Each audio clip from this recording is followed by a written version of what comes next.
আমরা এখন যে কাবাটাকে দেখি এটা হচ্ছে স্কয়ার আকৃতির। স্কয়ার মানে কি? বর্গাকৃতি, তাই তো? তো সৈয়দনা ইব্রাহিম আলাইহিস সালাম যে কাবা নির্মাণ করেছিলেন এটা কিন্তু এরকম কিউব ছিল না, ওইটা ছিল রেক্ট্যাঙ্গেল। রেক্ট্যাঙ্গেল ছিল, মানে আয়তাকৃতির ছিল, এরকম লম্বা। মক্কা বিজয় হয়েছে কত হিজরিতে? অষ্টম হিজরিতে যখন মক্কা বিজয় হলো তখন রাসূল সাল্লাল্লাহু আলাইহি ওয়াসাল্লাম আম্মাজান আয়েশার সাথে গল্প করছিলেন আর বলছিলেন, আয়েশা, লাউলা হাদাসাতু আহদি কওমিকা বিল কুফরি লানাকাতুল কাবাতা ওয়ালা জাআলতুহা আলা আসাসি ইব্রাহিম।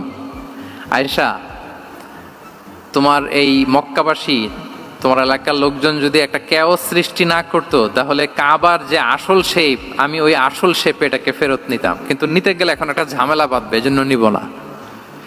ব্যাপারটা হচ্ছে আমরা এখন যে কাবাটাকে দেখি এটা হচ্ছে স্কয়ার আকৃতির। স্কয়ার মানে কি? বর্গাকৃতি, তাই তো? বর্তমান কাবা কোন আকৃতির বলেন তো? একটা বড় কিউবের সাইজ না? দূর থেকে দেখলে মনে হয় একটা বড় কিউবের সাইজ, কিউবের আকৃতি মানে স্কয়ার, চতুর্ভুজ। কিন্তু সৈয়দনা ইব্রাহিম আলাইহিস সালাম যে কাবা নির্মাণ করেছিলেন এটা কিন্তু এরকম কিউব ছিল না, ওটা ছিল রেক্ট্যাঙ্গেল। রেক্ট্যাঙ্গেল ছিল, মানে আয়তাকৃতির ছিল, এরকম লম্বা।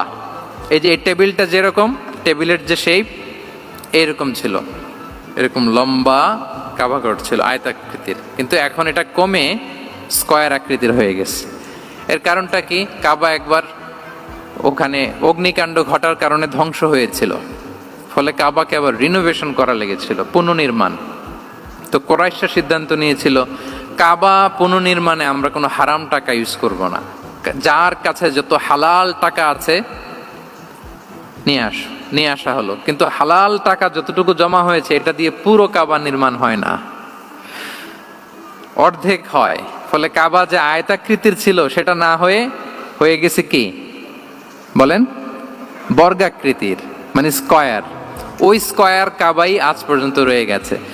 কিন্তু ওই যে আয়তক্ষেত্রের যে শেপের মধ্যে যতটুকু জায়গা বাকি ছিল ওইখানে দেখবেন একটা ক্রিসেন্টের মতো আছে, হেজরে ইসমাইল, হাতিমে কাবা বলে। ওইটার ভিতরে নামাজ পড়া আর কাবার ভিতরে নামাজ পড়া একই হুকুম। ওইটার ভিতরে নামাজ পড়া আর কাবার ভিতরে নামাজ পড়া কি একই হুকুম। ফলে ওই হাতিমের ভেতরে ফরজ সালাত আদায় হয় না, নফল সুন্নাত পড়া যায়। এমনকি কাবার ভেতরেও ফরজ সালাত আদায় করলে আদায় হবে না, কারণ নামাজের ফরজের মধ্যে একটা ফরজ হচ্ছে ইলা জিহাতিল কাবা, টু দ্য ডাইরেকশন অফ কেবলা। আপনার কেবলা মুখী হইতে হবে না। আপনি তো কাবার ভিতরে ঢুকে গেছেন, এখন কাবা কোন দিকে? কাবা তো নাই, বের হইতে হবে। বের হয়ে কাবা মুখী হলে সালাত হবে। I think you got the point. তো তাহলে রাসূল সাল্লাল্লাহু আলাইহি ওয়াসাল্লামের উইজডম বা প্রজ্ঞাটা এখানে দেখেন। আম্মাজান আয়েশা রাদিয়াল্লাহু তাআলা আনহাকে উনি বললেন যে, আয়েশা, মক্কা তো বিজয় হলো, মক্কার কন্ট্রোল তো এখন আমার হাতে। চাইলে আমি কাবাকে ভেঙে সেই ইব্রাহিম আলাইহিস সালামের যে বেইজ ওরকম লম্বা করে শেপ দিতে পারি, কিন্তু দিব না, কেননা দিলে মক্কা একটা ক্যাওস হতে পারে। কি হতে পারে? কারণ তারা একেবারে ভেরি রিসেন্ট মুসলমান হয়েছে, তারা না বুঝেই বলবে যে সেই আদি কাবা, মুহাম্মদ এই কাবার অপমান করেছে, কাবাকে ভুলুণ্ঠিত করেছে, সম্মানকে নষ্ট করেছে, এরকম একটা কোশ্চেন রাইজ করতে পারে। এই জন্য আমি করলাম না। সুবহানাল্লাহ, দিস ইজ কল্ড উইজডম। এটাকে কি বলে? প্রজ্ঞা। এটাকে প্রজ্ঞা বলে। তাহলে আপনার জ্ঞান এবং আপনার কমন সেন্স দুইটা যখন কানেক্ট করে তখন সেটা প্রজ্ঞা হয়।